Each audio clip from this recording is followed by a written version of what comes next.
If just for a moment you try to imagine hell on earth, the chances are it would be something like this.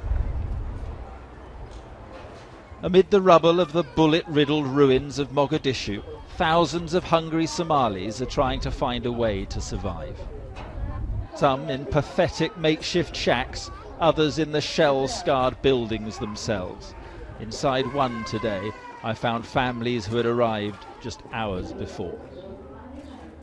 They had all walked from their drought-stricken villages up to 70 miles away. All were malnourished, and all were exhausted. It's in the faces you see it, empty, vacant, devoid of expression.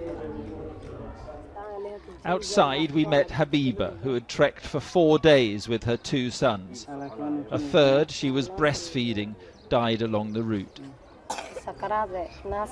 I had no strength because I had no food, she told me. And we found Suban and her 2-year-old daughter Nastehi. Her tufts of red hair, one sign of extreme hunger. And when she was taken to the clinic, painfully thin arms were another.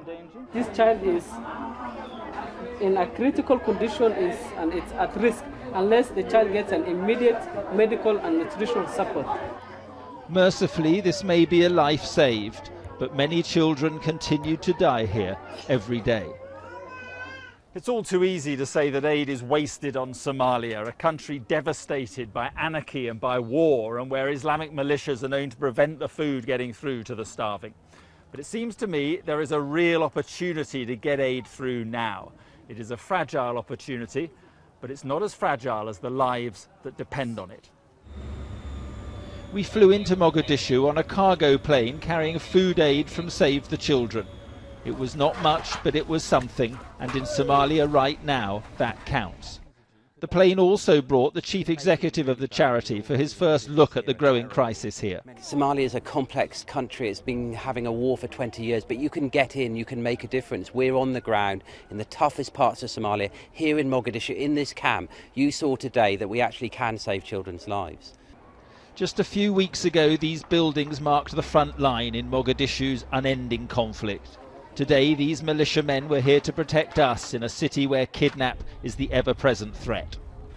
This is the protection we need just to get around Mogadishu, and this is the tragedy of Somalia. The needs are greater than Haiti, than Iraq, than Afghanistan even, but it's so lawless that the people who could really help here are too frightened to come here. One of Africa's most serious humanitarian disasters is happening in one of its most dangerous places, and stuck in the middle are the people for whom time is fast running out.